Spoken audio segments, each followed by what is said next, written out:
ऐसा क्यों किया? क्या संभालो। Don't touch me, Kiara, delivery boy. Okay listen. अभी वो इसी सोच में थी कि तभी सड़क की दूसरी तरफ से एक काला हेलमेट पहने हुए शख्स तेजी से बाइक उनकी ओर बढ़ा रहा था, जैसे उन पर हमला करना चाह रहा हो। क्या वेद उस बाइक वाले को रोक पाएगा? क्या वो कियारा को बचा लेगा? और क्या उसे अपनी मम्मी पापा की मौत का सच पता चलेगा?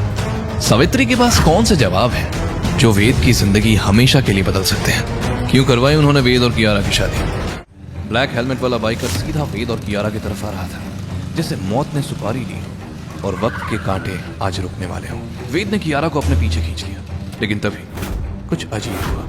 अचानक उसने अपनी जेब से एक लिफाफा निकाला और सीधा वेद की तरफ उछाल दिया, और अगले ही पल किसी साए की तरह वापस अंधेरे में गायब हो गया।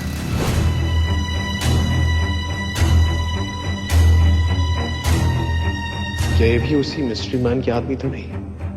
लेकिन इस एनवेलप में है क्या?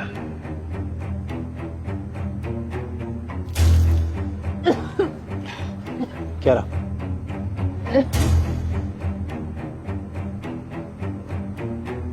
टैक्सी। वेद ने बिना एक पल गवाए टैक्सी रोकी और लड़खड़ाती कियारा को संभालते हुए सीधा मैंशन ले आया। घर पहुंचकर उसे समझ नहीं आ रहा था कि कियारा का नशा कैसे उतारे। तभी एक तरकीब चमकी। वो कियारा को सीधा बाथरूम ले गया और शावर चालू कर दिया। ठंडे पानी की पहली बूंद के साथ ही कियारा को होश आया। उसने भागने की कोशिश की, पर वेद ने उसे पकड़कर फिर से शावर के नीचे खड़ा कर दिया। चुपचाप यहाँ पे खड़ी रहो। अब अगर तुम मछली की तरफ रगड़ाई ना, तो कुछ ऐसा होगा कि सुबह तक में तुम पछताओगी। खड़े रहो चुपचाप।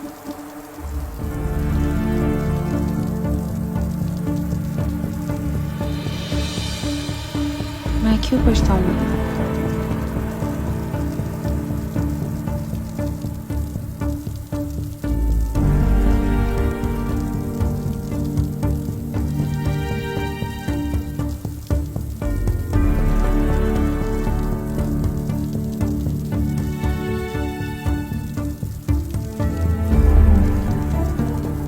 इसका नशा उतारने लाया था और ये मुझे अपनी नशीली आंखों से मदहोश कर रही है।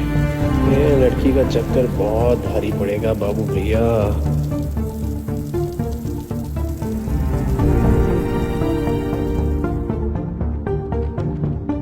अगली सुबह जब कियारा ने बिस्तर पर करवट ली, तो उसने वेद को अपने बगल में सोते हुए पाया। जैसे ही उसकी आंखें खुली, उसे याद आया कि वो तो कल क्लब में थे, और फिर उसने अपने कपड़े देखे और हैरान रह गई। कियारा याद करने की कोशिश करती रही, लेकिन क्लब के बाद का हर पल उसके दिमाग से जैसे मिट गया हो। गुस्से और घबराहट के बीच उसकी नजर वेद पर पड़ी, और बिना कुछ सोचे उसने वेद को जोर का किक मार दिया। क्या कर रही हो? रोज WWE खेलते हो क्या घर में? तुम मुझे किक मारी हो? तुम मेरे रूम में कैसे? Get out right now. एक सेकंड। नहीं जाऊंगा, दादी का ऑर्डर है। दादी ने बोला है कि मैं यही रहूंगा तुम्हारे साथ इस रूम में, रूम पार्टनर बन के। दादी का ऑर्डर है, मैं कुछ नहीं कर सकता। सॉरी। तुम्हें और दादी ने ना लाइफ फेल बना दिए। Hell with you. Rekha, Seema. Hello madam, अब कैसा लग रहा है आपको? कॉफी मंगाऊं आपके लिए? रात को तो आप बहुत नशे में थी। मैंने और रेखा ने बड़ी मुश्किल से आपके कपड़े चेंज किए थे। ओह गॉड, इसका मतलब मेड्स ने मेरे कपड़े चेंज किए। मैं बिना वजह जाने क्या क्या सोच बैठी, और वेद ने तो मुझे छुआ तक नहीं। मैं ठीक हूँ, थैंक यू।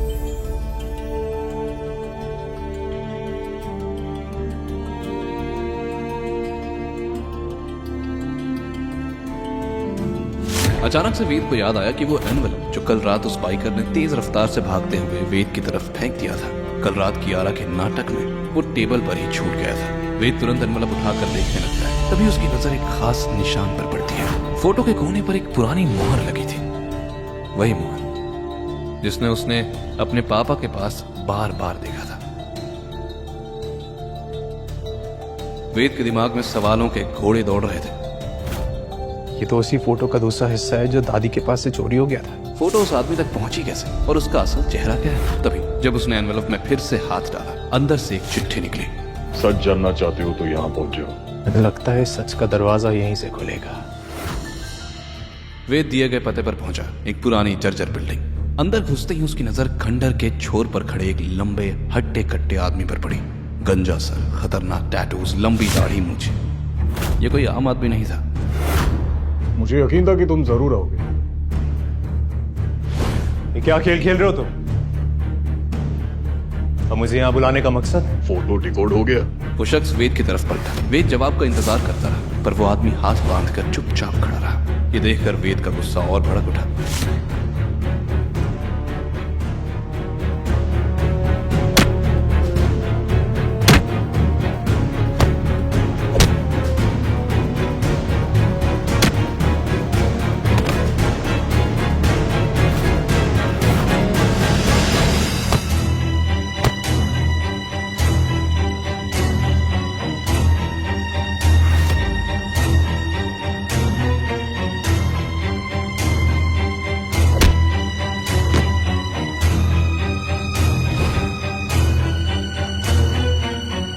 किंग, तुम मुझे किंग क्यों बुला रहे हो?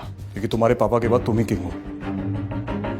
किंग, तुम्हारा बाप गद्दार नहीं है। तुम्हारा खून गंदा नहीं है। सही वक्त आने पर तुम्हें सब समझ में आ जाएगा। तुम्हें उनकी मौत का बदला लेना होगा। ये खेल तो बहुत सालों पहले शुरू हो गया था, वैसे खत्म भी तुम ही करोगे। मैं रकीम, तुम्हारे पापा का बॉडीगार्ड, और ये फोटो तुम्हारे पापा ने तुम्हारे लिए छोड़ी थी। सिर्फ तुम ही इसमें लिखे मैसेज को डिकोड कर सकते हो। अब इस फोटो को डिकोड कर दो, जवाब खुद ही मिल जाएगा। लेकिन फोटो का दूसरा हिस्सा तो चोरी हो चुका है। मतलब उन्हें पता चल गया है। कोड को डिकोड करने के लिए फोटो का दूसरा हिस्सा बहुत जरूरी है किंग। समय किसी के लिए नहीं रुका है किंग। हम फिर मिलेंगे।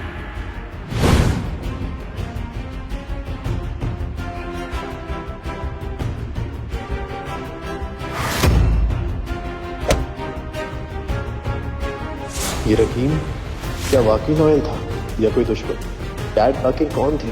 क्या दादी भी रकीम को जानती हैं?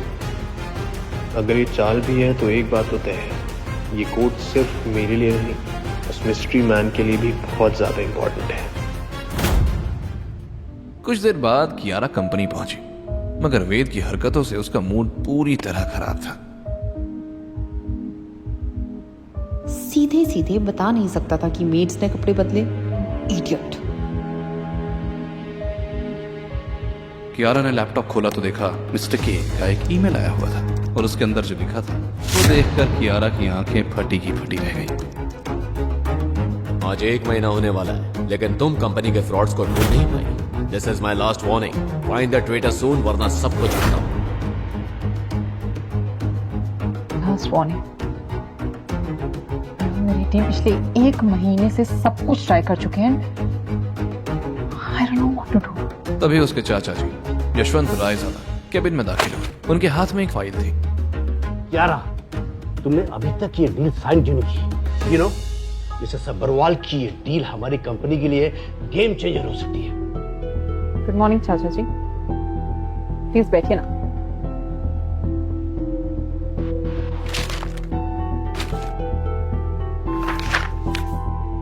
आप जानते हैं हमारी कंपनी के फंड्स कितने टाइट चल रहे हैं, और आप मुझे इतनी बड़ी इन्वेस्टमेंट करने के लिए कह रहे हैं। मेरी टीम को थोड़ा R&D करने का मौका दीजिए। क्या हमारे पास सिर्फ 24 घंटे हैं इस डील को साइन करने के लिए, नहीं तो कोई और ले जाएगा। अगर तुमने ऐसा किया ना तो तुम कंपनी को डुबो कर ही छोड़ोगी।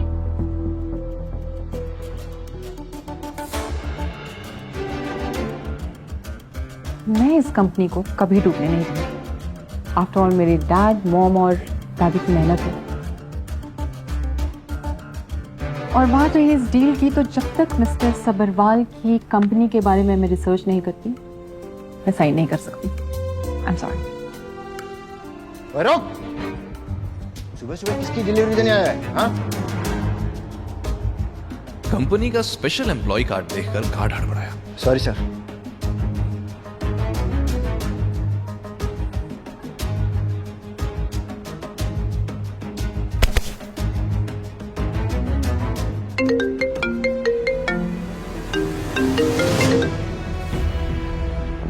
अपनी बीवी और दुनिया के सामने अपनी असली पहचान कबूल कर ले कि तू ही गद्दार का बेटा है, वरना हम क्या कर सकते हैं ये तुझे कुछ सेकंड्स में पता चल जाएगा।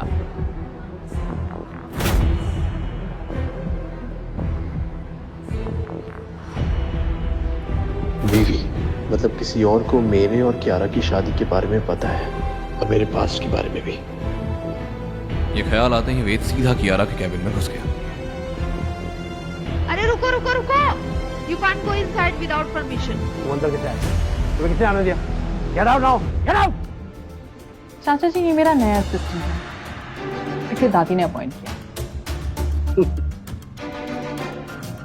ये मेरी माँ को और कोई नहीं मिला क्या? इससे पहले कि वेद इस बात का मुंहतोड़ जवाब देगा, अचानक कियारा का फोन बजा।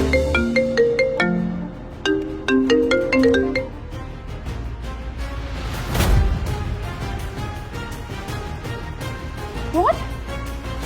दादी का एक्सीडेंट? इस वक्त दादी का एक्सीडेंट, ये सब स्कॉलर का काम तो नहीं। अगर मैंने अपनी आइडेंटिटी नहीं बताई, क्या वो सच में दादी को नुकसान पहुंचा सकता है? रॉक फैक्ट्री के बाद क्या कर रही थी? अभी कहाँ है वो? Trauma centre. Fine fine, I am coming. क्या सावित्री का एक्सीडेंट कोई साजिश है? क्यों रकीम ने वेद को किंग कहकर बुलाया? क्या सच में वेद करने वाला है रकीम पर भरोसा? और क्या वेद कियारा की ट्रेटर को ढूंढने में मदद कर पाएगा? क्या है उस चिट्ठी का राज? कियारा और वेद की ये तकरार क्या नया मोड़ लाने वाली है? आगे की कहानी जानने के लिए देखें अगला एपिसोड सिर्फ पॉकेट एफएम के YouTube चैनल पर, और के फॉर किंग के सारे एपिसोड्स को सुनने के लिए डिस्क्रिप्शन में दी लिंक से डाउनलोड करें पॉकेट एफएम ऐप।